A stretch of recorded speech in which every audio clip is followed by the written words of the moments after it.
Story విషయానికొస్తే 1999లో జరిగిన IC-814 విమాన హైజాక్, 2001 భారత పార్లమెంటులో జరిగిన ఉగ్రవాద దాడి ఘటనల తర్వాత భారత intelligence bureau chief Ajay Sanyal Madhavan ఓ కీలక నిర్ణయం తీసుకుంటాడు. పాకిస్తాన్ని చావుదెబ్బ కొట్టేందుకు, ఆ దేశంలో ఉగ్రవాద సంస్థల్ని సమూలంగా అంతం చేసేందుకు ఆపరేషన్ దురంధర్ పేరుతో ఒక రహస్య మిషన్ను శ్రీకారం చుడతాడు. ఆ మిషన్లో భాగంగా పంజాబ్ జైలుకి జీవితం గడుపుతున్న కుర్రాడిని భారత ఏజెంట్గా హంజా రణ్వీర్ సింగ్ పాక్లోకి పంపుతాడు. మరి ఆ తర్వాత ఏమైంది? రహస్య ఏజెంట్గా శత్రు దేశంలో అతడి ప్రయాణం ఎలా సాగింది?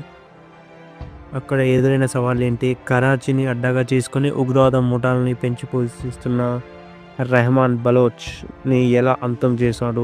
ఉగ్రవాద ముప్పు నుంచి దేశాన్ని రక్షించేందుకు ఎలాంటి సాహసాలు చేశాడు అనేది ఈ మూవీ స్టోరీ.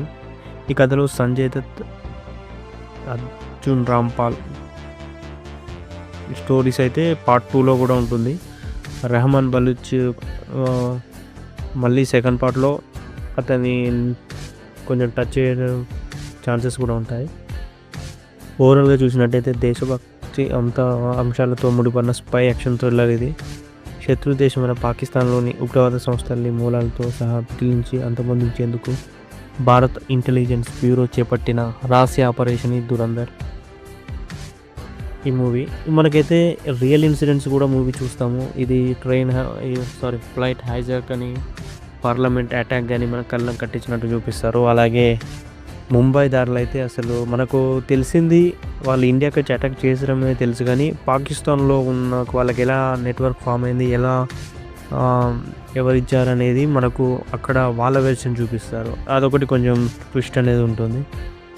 ఇంకా మనకు ఇది సెకండ్ పార్ట్లో అయితే ఫుల్ స్టోరీ అయితే ఉంటుందని అనిపిస్తుంది.